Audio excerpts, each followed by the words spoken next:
পর্ব একে আমরা যেই গাণিতিক সমস্যাটার সমাধান করছিলাম বলছিলাম ওই ম্যাথটা খুবই গুরুত্বপূর্ণ এবং সেটার ফলাফল আমরা দেখতে পাচ্ছি সেম একটা ম্যাথ 38তম প্রিলিতে আসছিল এবং প্রাইমারি 2014 সালে আসছিল। প্রশ্নটা পড়েন, দেখেন। টাকায় 5টা মার্বেল বিক্রয় করায় 12% ক্ষতি হয়। 10% লাভ করতে হলে টাকায় কতটি চকলেট বিক্রি করতে হবে? প্রশ্নটা আরও একবার পড়েন। টাকায় যখন 5টা মার্বেল বিক্রি করছেন তখন আপনার 12% ক্ষতি হয়েছে। এখন বলতেছে যে আপনার 10% লাভ করতে হবে, তাহলে টাকায় আপনি কতগুলো চকলেট বিক্রি করবেন? উত্তর ডেফিনেটলি 5-এর চাইতে ছোট সংখ্যা হবে। 5টা যখন বিক্রি করছেন 1 টাকায় তখন তো ক্ষতি হয়েছে।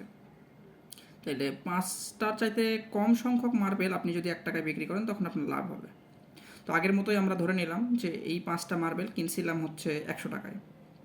12% ক্ষতিতে আমাদের বিক্রয় মূল্য হবে হচ্ছে 100 থেকে বাদ দিবেন 12 টাকা, 88। যদি আমি 10% লাভ করতে চাই এই 5টা চকলেটের ওপর, তখন আমার বিক্রয় মূল্য দাঁড়াবে হচ্ছে 110। একটু বুঝেন, দেখেন।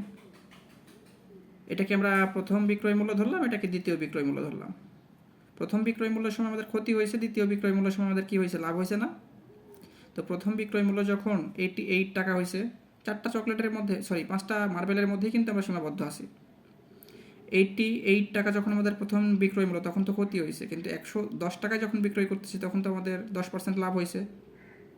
এখন প্রথম বিক্রয় মূল্যটাই যদি আমাদের 1 টাকা হয়ে যায়, ঠিক আছে, তাহলে দ্বিতীয় বিক্রয় মূল্য কত আসবে? ঐকিক নিয়ম করে ফেলেন, 110/88 ক্যালকুলেশন করলে আসবে 5/4।